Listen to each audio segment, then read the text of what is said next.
Okay. Hello, everyone. As Joshua mentioned, my name is Laura.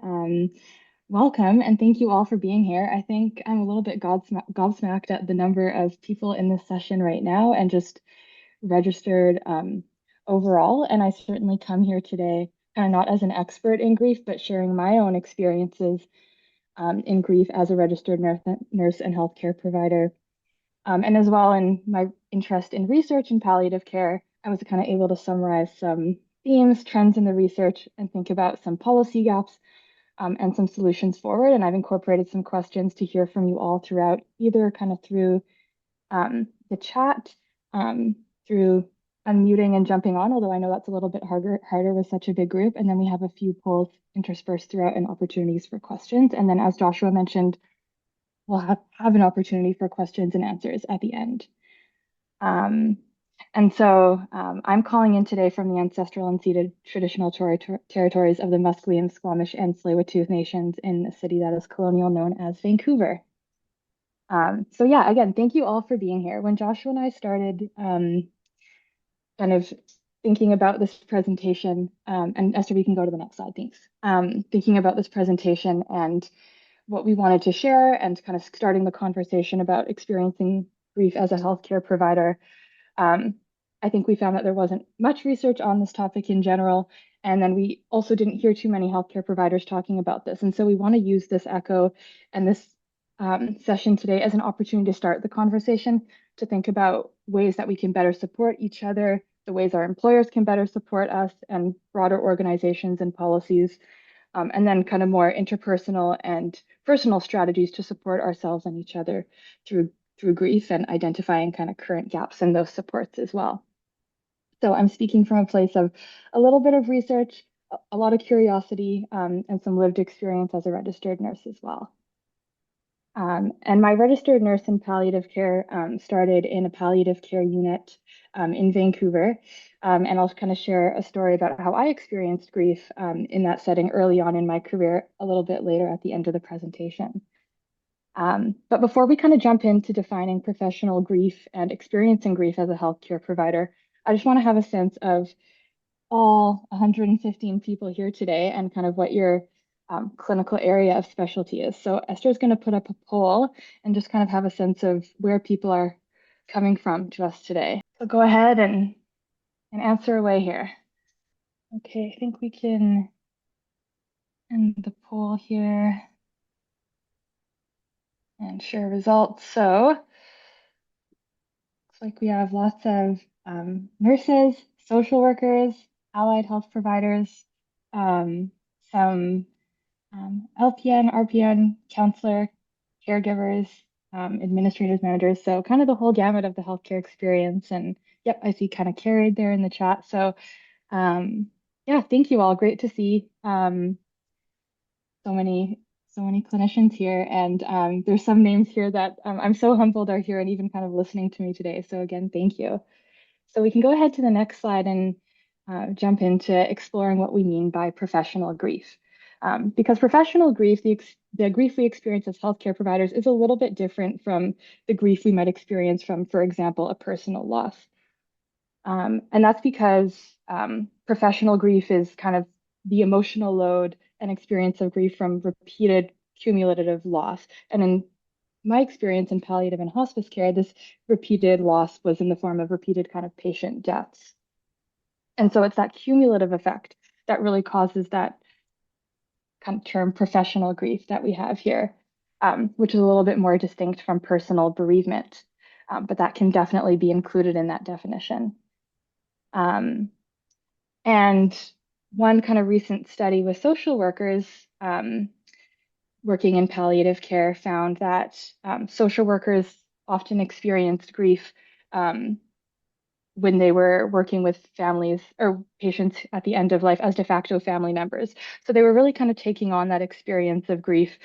And it had really kind of big impacts in the way that those social workers were able to respond afterwards and care for themselves. But because there's not a lot out there about professional grief, and it's not often acknowledged, and we don't have sometimes formal supports to address it, it's often disenfranchised. which means that it's kind of unrecognized, and it can feel unseen and unsupportive. And then what makes this kind of type of professional grief even harder is that for healthcare workers is that we kind of have to accept it as part of the job and then kind of continually be immersed in grief. For example, attending a patient death or several in a day in palliative care and then having to return to work the next day and kind of continuing to experience the illness, suffering, and patient death. Um, and then kind of without that space and time to address that professional grief or experience of kind of prolonging that grief, experiencing more complicated grief, which becomes this type of persistent grief, which really impacts our daily lives and relationships, and it can. And then I kind of just want to zoom out a little bit before going into some of the factors that influence how we experience professional grief. And just kind of saying that again, I'm not an expert in grief and bereavement as my colleague Joshua is here, but I come from the perspective overall that grief really isn't a problem to be solved or something that we should necessarily fix, right? But rather, grief is kind of inherent and part of the human experience.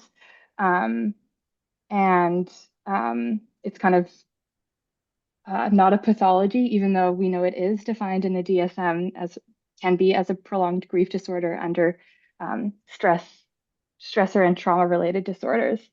But I see kind of grief as part of an experience, part of the human experience, that we can leave these experiences being kind of messy and uncomfortable. And we don't necessarily always need medical approaches to treating it. So we can go to the next slide here. And just kind of, I want us to think about this first to ourselves, thinking about what factors might influence the experience of professional grief for a clinician. So thinking about for ourselves what factors and for others. And um, there's a few different ways we can kind of categorize these factors as kind of individual factors, interpersonal factors, broader contextual factors. So, for example, something that we do know about the context, and particularly in British Columbia, and the BC Centre for Palliative Care in our action report identified this, that the COVID-19 restrictions and pandemic and effect on the healthcare system really affected the way healthcare providers can be present during death, affected how rituals took place, and affected healthcare providers and the public's ability to access support. And this intensified grief and added complexity to the bereavement process as well.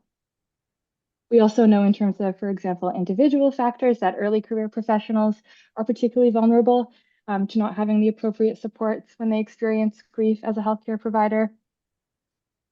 And then we also see kind of interpersonal influences such as the nature of patient relationships. So the way that healthcare providers have relationships with patients varies and can change their experience of grief, which makes total sense. And something that I was reading kind of just before this presentation was really highlighting the role of people who work in long-term care in particular and their enduring relationships with patients and families and how their grief experience is really pertinent, having that longitudinal relationship with patients over time.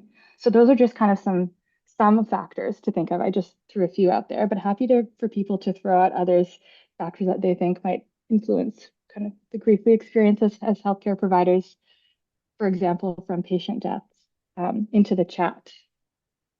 Just open the chat here. Any other factors? Um, I know I mentioned kind of COVID-19 as kind of a larger systemic factor affecting the way people can grieve, but also our organizational cultures, the workload demands as well, grief supports available or not. And I'll kind of go into that a little bit more in a bit as well. Yep, I see personal loss as well, what's going on in our lives as well, and the personal loss that we're experiencing. And yeah, staffing constraints and culture. Um, so yeah, just really kind of helpful to think about all the factors that play into how we experience grief because there's moving, and we're living in a very kind of dynamic, constrained healthcare system in Canada right now. Okay, and so some of these factors have been that have been identified here in this chat are also kind of going to come up on my next slide here. So we can go to the next slide, Esther. Thank you all for your factors in that chat. Really helpful to see.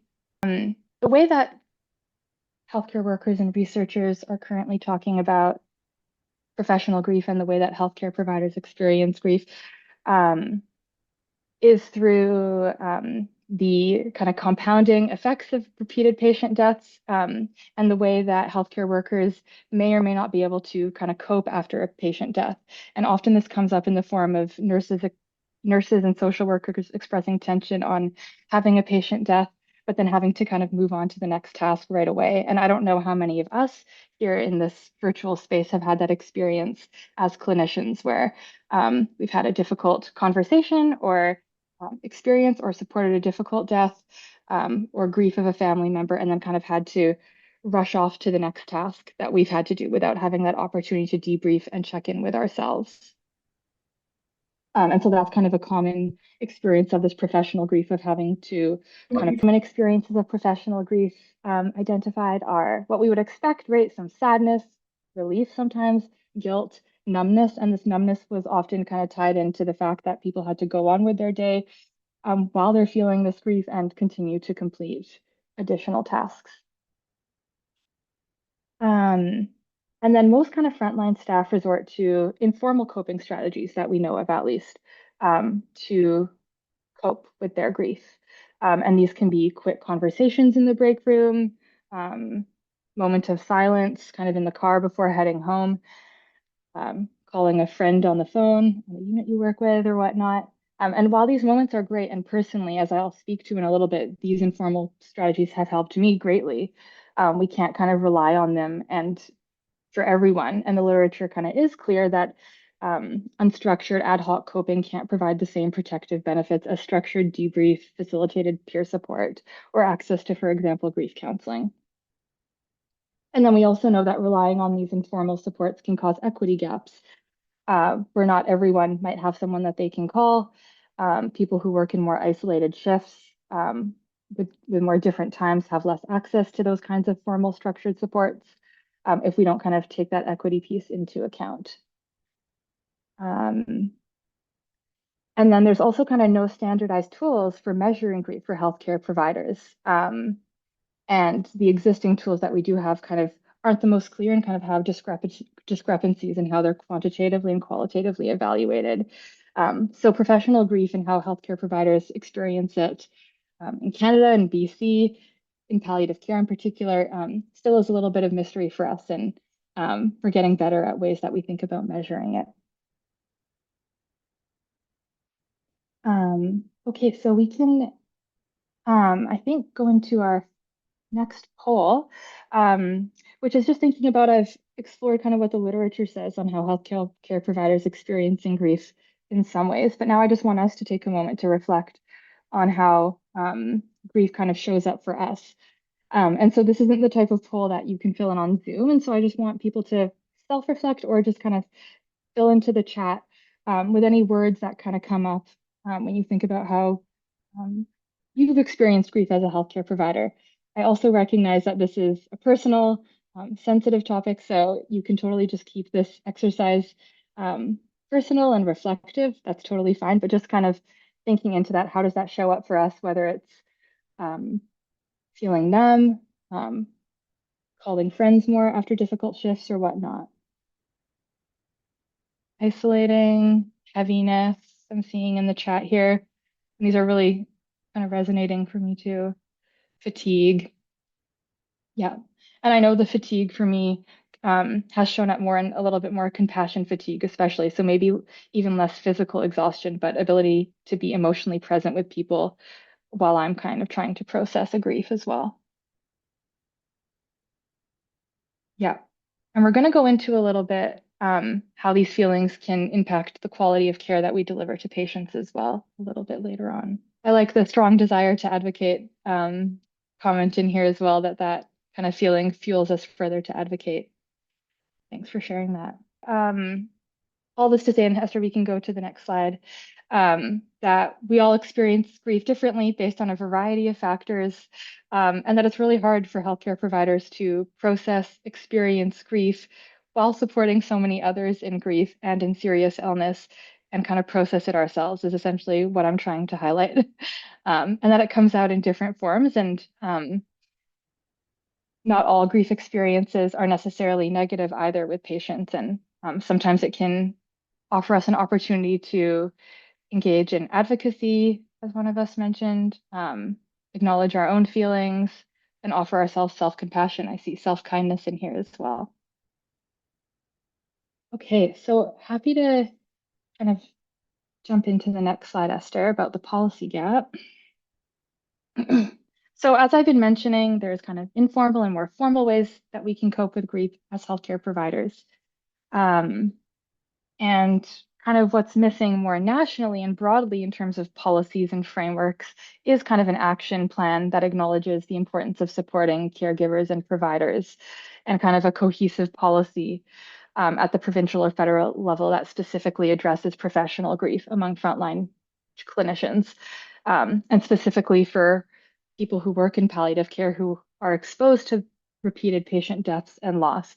Um, and that can almost be thought of as an occupational health issue.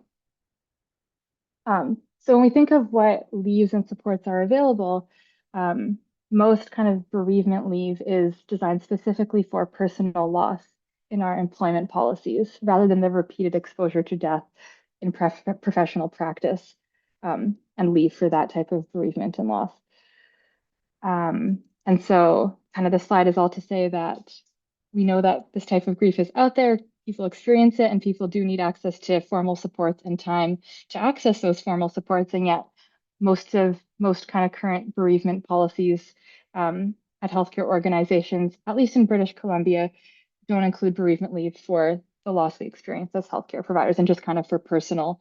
Often it's for direct family members in my experience. And we're going to kind of go back to this point a little bit later and ask you all what your organization bereavement policy looks like.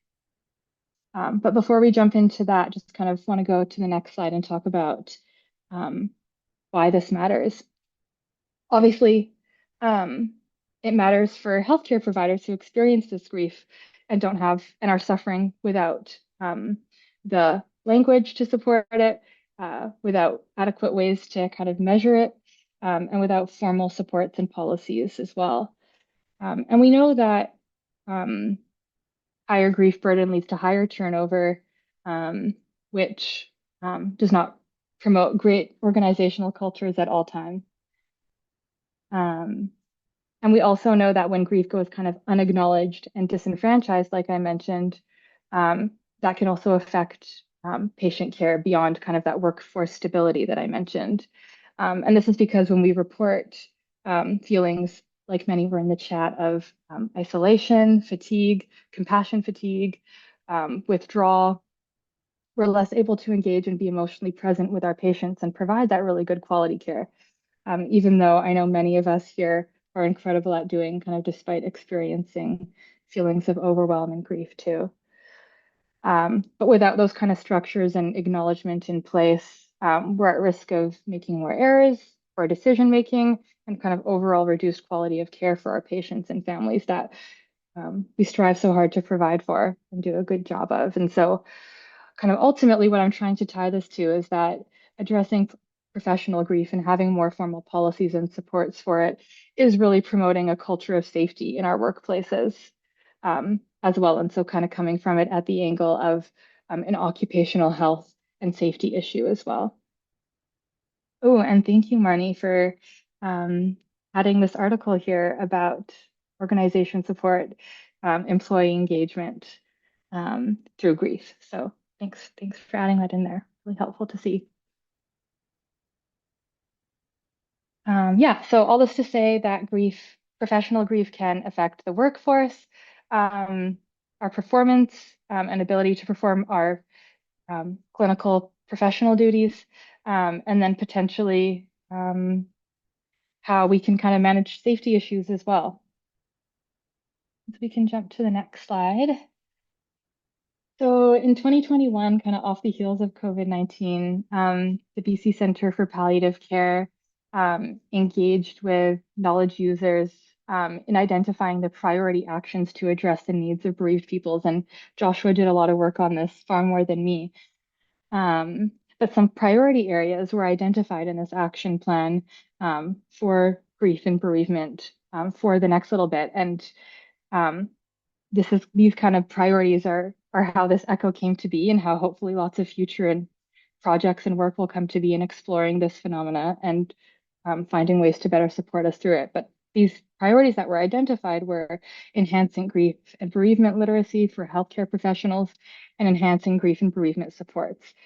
So this is really great because we see that grief literacy piece, which can be integrated into the front end, potentially in healthcare provider education, in understanding how to support ourselves and our patients and families through grief and bereavement, and seeing it as part of that healthcare provider experience, as well as the supports that are available to healthcare workers who are experiencing professional grief. And so I really appreciate that these priorities are coming from it from those two angles. So this report is available on our website, and it's great that we kind of have already identified these priorities because we know we can start thinking of strategies and solutions to address them now.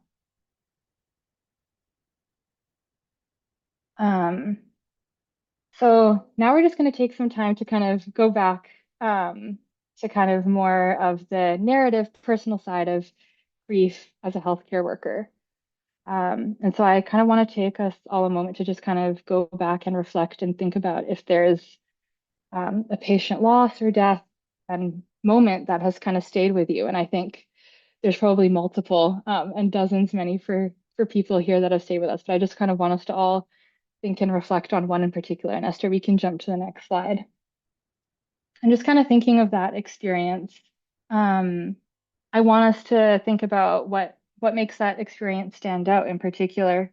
What made that loss or death stand out? Kind of why do we remember it? And is there a particular kind of story or narrative attached to it? And this can all be done kind of internally in our heads. We don't need to write in the chat if you don't want, or people are welcome to um, add in any stories or reflections that come up. So just kind of take a pause and think about that story and why it stands out. And then I'm just going to share a little bit about why taking a narrative approach to grief kind of can be helpful and what's worked about that approach for me. And then I'll go into sharing a little bit more of a patient story that I experienced. We can go to the next slide. Okay, so as I mentioned, I'm going to kind of talk about one one of many approaches to thinking about grief and our experience with it, which is this idea of a narrative approach, which is a really fascinating area of um, literature and academia. It's often thought of as narrative medicine, medical anthropology, illness narratives, um, kind of the idea of being able to put our experiences as a healthcare providers into broader narratives and stories. And that really kind of can help us contextualize our experiences. And we do this all the time in palliative care in particular, and working in serious illness communication in particular. I do this type of work a lot. But it's always kind of helpful to help me reframe my experiences and put them in the context within a broader story. And so narrative approaches help us create spaces to kind of gently surface emotions by thinking about the story of a patient death, thinking about some of the broader context and how this fits into our learning, our lives, and our kind of broader autobiography and story if we want to go there. Um, and so it allows us to kind of and invites clinicians to slow down, reflect, and kind of gently explore our emotional landscape through story. So for example, after a patient dies, instead of pushing that experience aside, if we take a narrative approach, we can write a few lines about the patient, what they loved, kind of what struck me about caring for them. Sometimes it might mean sharing a short story with a colleague or even reaching out to a family or expressing what you loved about caring for that patient with the family if it's appropriate. So it doesn't need to be like this kind of big project where you write down a whole essay about this experience, but these kind of small acts of putting that experience of grief into a story and having a moment to even pause and reflect can be really helpful of contextualizing our experiences of grief. And even just legitimizing it and acknowledging it can bring us closer to restorative coping and offering ourselves some self-compassion to get some support. And so it allows us to approach grief with openness, curiosity, and respect, kind of rather than closure or control and necessarily feeling like we have to move on to the next task. And although a narrative approach doesn't necessarily require paid time or formal support, having the appropriate time after a patient death, not necessarily right or after or at another time, to engage in that reflection and having that emotional capacity to do so is really important. And so I just want to highlight that taking that narrative approach is hard work and it can feel like emotional labor, and not everyone can be in the capacity space and have the time to engage in that. And that's why having um, appropriate leaves and supports can be really important in allowing us to being able to engage with these stories and narratives. And thank you for those of you who have shared some kind of snippets of difficult experiences and grief that experience as a healthcare provider. Yeah, so essentially just the narrative approach is kind of one way that we can think about healthcare. And a little bit later, I'm going to dive into how it helped me in particular. But lots of other strategies exist as well. And Esther, we can jump into the next slide, I believe. Something that's been prioritized in the literature a little bit is the call for embedding grief literacy into healthcare provider education and training. So not only how to support our patients and our families in their grief, but how to support ourselves and ours in understanding the grief journey from a variety of perspectives. Also, kind of being introduced to grief early on will help kind of normalize it, which may have those downstream effects of improving workplace cultures about grief and bereavement later on as well. Um, we need to ensure that there's space for structured debriefs and so structured formal supports, as well as opportunities for people to participate in rituals. Um, Many hospices and palliative care units that I've worked in have had their own specific rituals that I've noticed staff have found really helpful. Um, and they're kind of seen as evidence-based approaches sometimes, so people can have a kind of a controlled way of expressing their grief that's predictable, especially when working in often chaotic healthcare environments. Um, but there's lots we don't know about access to grief supports, how people access it, and what works and what doesn't work for healthcare providers. And so this is certainly an area of emerging research that Joshua and I are really interested in learning more about, and um, would love to understand how we can better know and understand what's working for healthcare providers in terms of grief supports and what might not be. And so, as I mentioned, I wanted to know and have us all reflect on our organizations. And I just wanted to get a quick poll, and this is largely for curiosity for me, I think, but just also so we can all see what bereavement leaves exist out there. And so I just want to know if anyone has any kind of specific leave for professional bereavement at their workplace, kind of beyond that personal bereavement policy. So I think Esther has a poll um, that is going to come up that asks, does your workplace have a policy on bereavement and grief for healthcare providers specifically? So really curious about this. Um, and perhaps this is a great opportunity for us to maybe move towards those types of policies in the future, and to maybe inquire with our HR and our leaders to see if this type of lead is available. Okay, I think we have about 83 responses here, so that's almost everyone. I'll go ahead and share results here. So it looks like 54% of us said no, 12% said yes, and then many of us are unsure. And so I encourage us all to check and see what it is, because lots of people are unsure. And if not, to inquire if there are other formal supports and types of leave available um, for us as healthcare workers.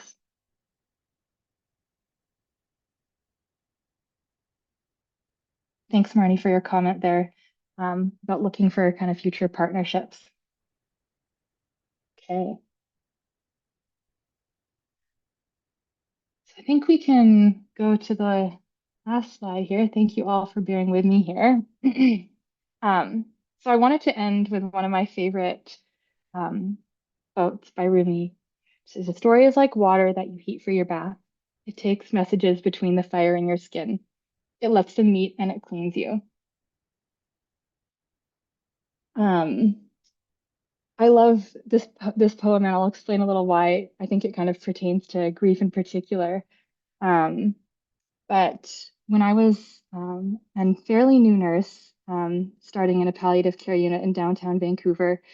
One summer in particular, we were seeing like a influx of young people with very advanced cancers.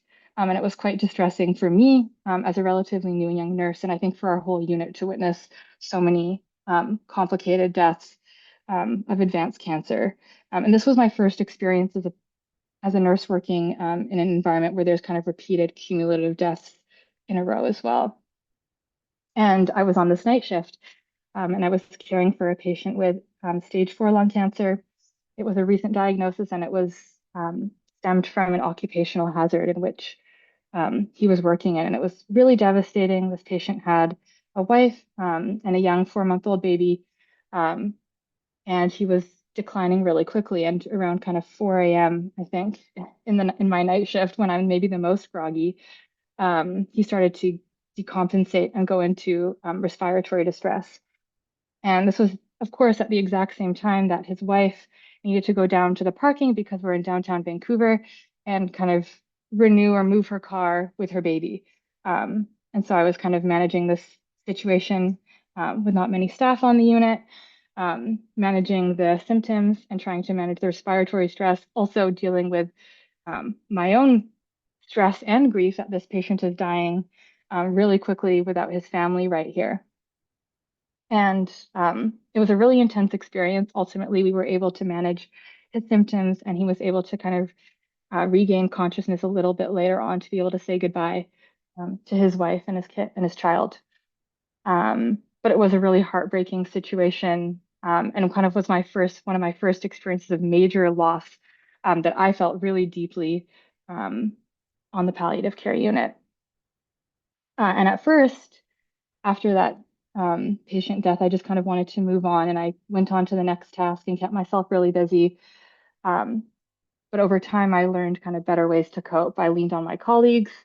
I learned how to kind of tell stories the way they did and call each other after a hard shift.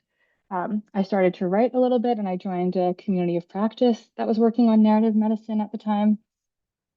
And then because I kind of left after that night shift and never saw the wife baby again and was never able to kind of really resolve that grief and immense loss that I experienced. Um, I was able to talk with the social worker on the unit. I was able to follow up and have a call with his wife a little bit later on. And it was just so beautiful to be able to speak to her on the phone, both cry together and kind of hold that grief together. Um, And that silence was really powerful for me and kind of allowed me to give my grief some shape in that moment. And it turned something that I was carrying alone into a little bit more of a shared story in that moment of connection. And I was able to kind of see where our stories of grief intersect, where she lost husband and the father of her daughter. And I lost a patient that I was caring for. That was really hard. And so why I chose to include this poem with that story is that kind of the grief, at least in my experience in palliative care, can feel like fire because it's too hot or too dangerous to touch directly. And I don't want to always jump into those conversations and one-on-one therapy necessarily right away because those feelings can feel raw and hot and difficult to deal with. But kind of stories, whether they're narrative, whether they're in our heads or reflective writing or in a phone call, like I did, can be like the water, and they can kind of um, let us carry the fire's heat so it doesn't burn us, essentially, and they can transform our grief into something that we can share and carry with us, and we can learn onwards. Um, and so, really, kind of thinking about grief as an opportunity to sit with our emotions and learn about each other, and also learn about ourselves. So that's all I have for today. Just a little bit of a reflection to end with. So grateful to have over 100 people join us, and just kind of wanted to turn to some potential resources on the next slide, Esther, um, that are available to us, including virtual hospice, which is a great resource for healthcare providers where there's several kind of structured modules. Joshua, I don't know if you want to jump in as well on the resources because you're more well versed than me. Yeah, just put another one into the chat. It's actually webinar, a Q&A that Marnie, who is here, and she could probably speak on too, that healthcare providers have come on and asked questions, and she and another individual was able to answer some of those questions. And so it's always nice to hear the concerns, I feel, of other people in the same field as you, to know that you're not alone. And what I love about the webinars is you can get answers to some of the questions you have or may not have thought of on strategies to work with that kind of grief. And then there's, I said, like the learning hub for virtual hospice is really great in the sense of providing more skill sets and understanding grief literacy, beyond sort of what this webinar can do. Yeah. Yeah, thanks, Joshua. And as I mentioned, like this echo was thought to be kind of the start of this conversation, and just seeing the engagement in this session really tells us that this is an area of future conversation, future research, which I'm really into, of course, and topic that kind of warrants further discussion and needs to be legitimized for healthcare providers. So this was kind of a validating experience in itself, and I'm seeing that a little bit in the chats as well. So thank you all. Are there any questions, thoughts, reflections, comments that anyone has? Because I noticed that we have about 15 minutes here, which is great. You go ahead and unmute or raise your hand, I believe, or throw it in the chat. If I could, I'd like to just bring Marnie up for a second and just ask her just when um, she did her webinar, what are some common questions that she typically gets from healthcare providers if she's still around? Joshua, hello. Hello. Sorry to put you on the spot, but I think what you do is amazing, so I wanted to sort of highlight it. Ugh, I'm just listening and learning. I think all of the things that we see in the chat and that Laura has raised in terms of her literature, research, and also her own experience are true. Just that I think many of us work and bring to work a kind of inherited or learned culture around kind of putting on a brave face and forging forward and onward, and that we don't very often give time and space to check in with ourselves about how we're feeling and how we're impacted by the work that we're doing, and then to take it that step further and share it with a colleague, a peer, a mentor, a supervisor. And it's hard to do that for all the kinds of reasons that Laura has mentioned, workload and stress and culture and all of those things. But I guess I just want to put a little nudge forward that until and unless we're doing that, it doesn't get surfaced in a way that calls us to tend to it. So just want to encourage us all to be brave, to name it, to show it, to ask for space, to sort it either on our own or with each other, because I think that's the way we can move towards more kind of grief literate or grief supportive. I'm thinking these days grief friendly workplaces and environments for ourselves. So sorry I'm not more articulate in terms of the themes that came up, Joshua, but I think Laura's presentation really touches on all the things that matter. That's great. Thank you, Marnie. And we got a hand up, Liesel, is that right? Thanks. Hi, Yeah. my name, can you hear me okay? Thanks. I'm a social worker in Richmond, palliative care. And thank you very much for this important topic. It's vital. It's kind of discouraging to see that not there aren't a lot of workplaces that have like a policy or programs in place. And I don't believe that we have one here in Richmond. I was just curious as to if we were to have that, or for the places that do have it, what does that tend to look like? I'm guessing there's probably lots of different types of formats, but if I were to try and advocate for something like that here, I'm curious as to, are there what examples there are in place already or something like that? Yeah, great question. I think Marnie had something in the chat about that as well. So Marnie, do you want to jump in? Well, again, I don't know that my comment in the chat necessarily responds to your question, Liesel, but I can tell you some thoughts about what I'm pushing for in my little hospice. So not just policy, but process. Because I think when a death happens or when happens in our team, just like happens in the wider world, we're all so kind of careful and tiptoey about it that we often say and do nothing.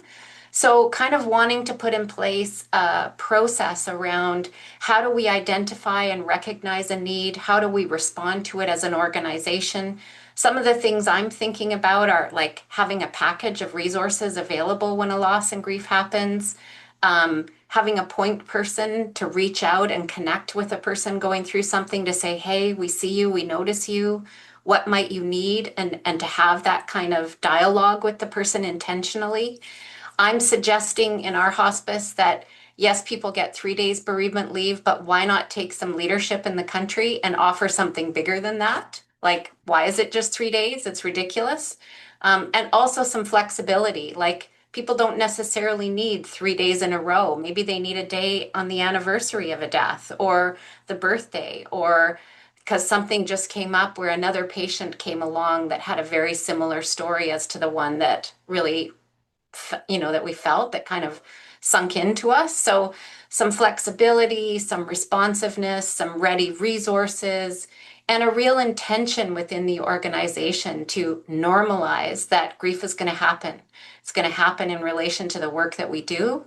And that might be a story, but it also could be cumulative, like, hey, I've been at this 30 years and grief is kind of all I see anymore.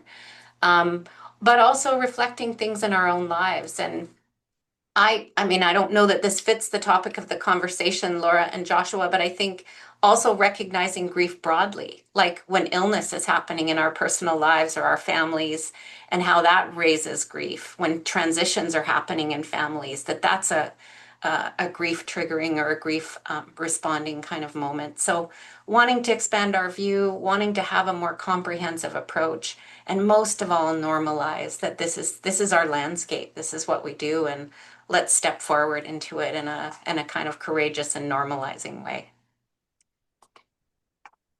That's great. I like that. And one of the things I've been seeing in the research and some other places in the States is what they able to do is people can use their accumulated sick days as bereavement time away, which I think is an easy approach because you have those days anyways. But right now, in a lot of organizations, you have to claim you're sick even though you're in bereavement, you're grieving, and so you kind of have to lie. So the stats kind of like get shifted. But it'd be nice if we can actually say we're grieving today, we're processing our grief, and that's why we're taking that day to give I think a better understanding on why people are using those days. And I know personally, I'm advocating for that also as we move forward because I feel it's an easy approach to increase the reality of why people take some of that those sick days and just get accurate numbers. And so looking at the question, so could you provide your contact information, Laura? If you throw it in the chat, I guess. I don't think you had a. Yes, definitely. I'll just throw it in the chat. I'm trying to see if there's any other questions. If anyone has any other questions, feel free to raise your hand. I know there's a lot of thank you comments. A lot of people appreciated this talk, Laura. And I think it's just like I said, as Bonnie was saying, and Laura too, and just validating the reality of this and how heavy it is. And for me to even see it, because that's not my place of work. And so to see people saying how heavy it is, how isolating and lonely it is, you seeing like like how that can really impact someone's life and someone's career. And we want everyone to be as healthy as possible as we care for others. And since I said I didn't go to school to be a healthcare provider. I'm curious, Laura, is there any training in nursing school that you took or anyone else took like while they're getting trained? Like, is there any time spent on grief and bereavement literacy? That's a great question, Joshua. I think it wasn't part of my undergraduate nursing or master's nursing experience, but I think other concepts about self-care, which are kind of incorporated into coping strategies for grief and bereavement, but not grief and bereavement itself, just kind of overall self-care strategies, I think, for me. But really curious to hear if others experienced any education while in their training. Yeah, that is interesting because also when I think when we talk about self-care, it kind of puts the onus on the employee rather than the employer to do more. And I think with grief, there's so much I'm still learning about what grief is and what like how it shows up in our bodies and in our worlds that I don't think like self-care really understands. So people can think it's one thing that's really grief and they're just like labeling it. And so we have a hand. So Grace. Hi. My name is Grace, and I work in spiritual care at BC Children's and Women's Hospital in Vancouver. And in spiritual care, like it was mentioned partly, but in grief literacy, I mean, I haven't checked it all out, but the role of the value of ritual and ceremony and coming together as community. I mean, maybe that's already been mentioned. So that's one comment is the value of that when we, for example, when I come back to my office and I light a candle and spend some time in silence. And so that idea of mindfulness, really being mindful of what's happening in our bodies, in our souls, and our spirits. And just lastly, that living in a grief denying culture, it feels like the word that was coming to mind was we're always going upstream, right? That we're supposed to, the classic is grieve it and move on, right? And so it feels like we're we're going against the grain. I just want to get on that bus and go home and everything's normal, and it isn't. Our lives are changed. And encouraging, in addition to mindfulness, what are our spiritual practices that we engage in as we care for others, and caring for ourselves at the same time. So that's just some comments that I had. So thanks for the great presentation.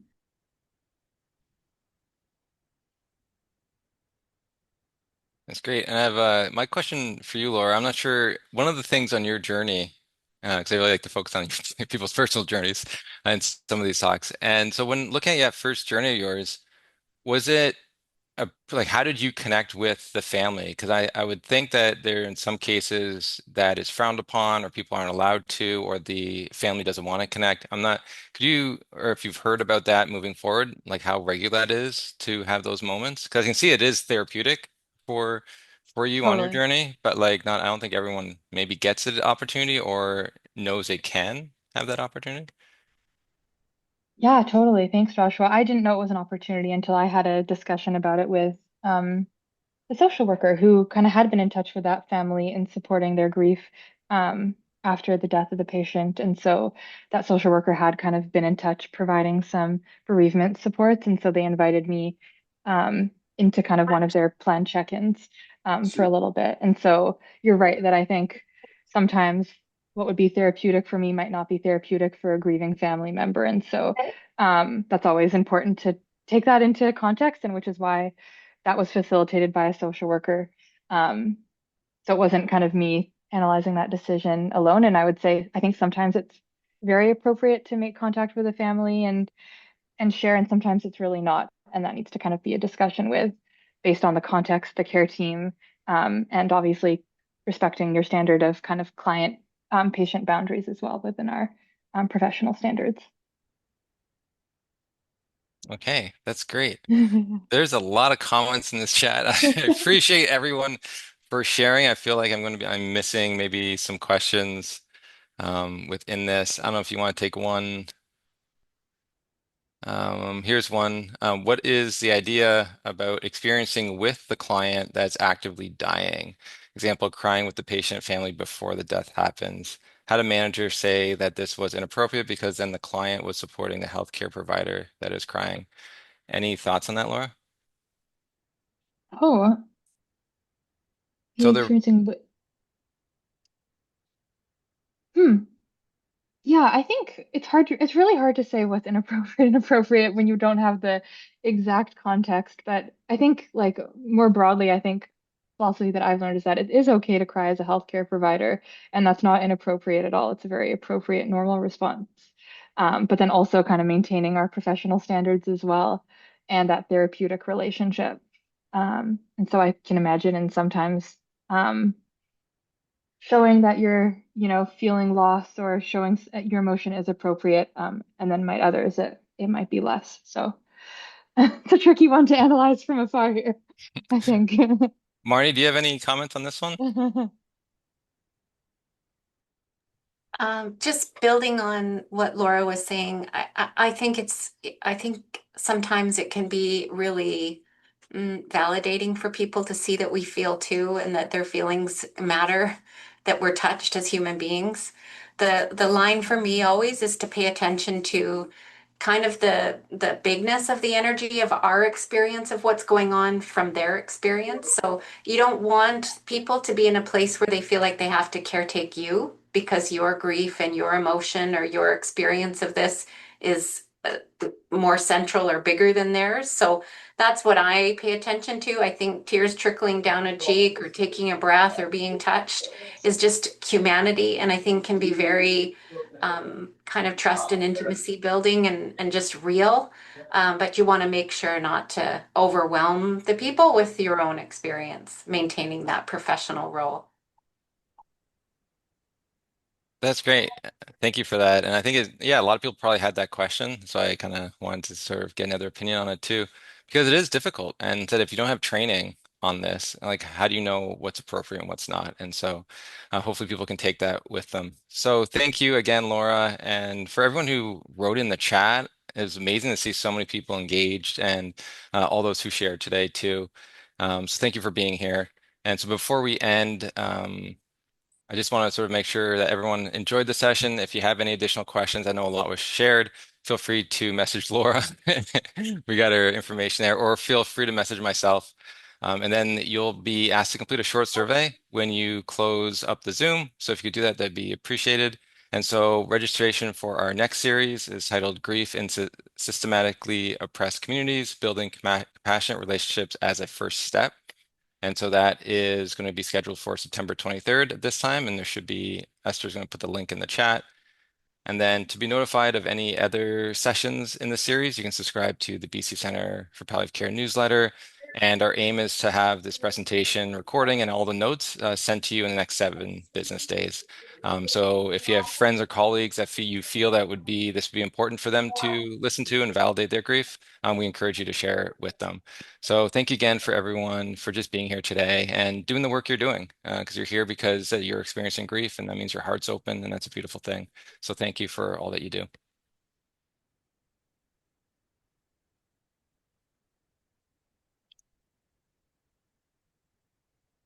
Thank you.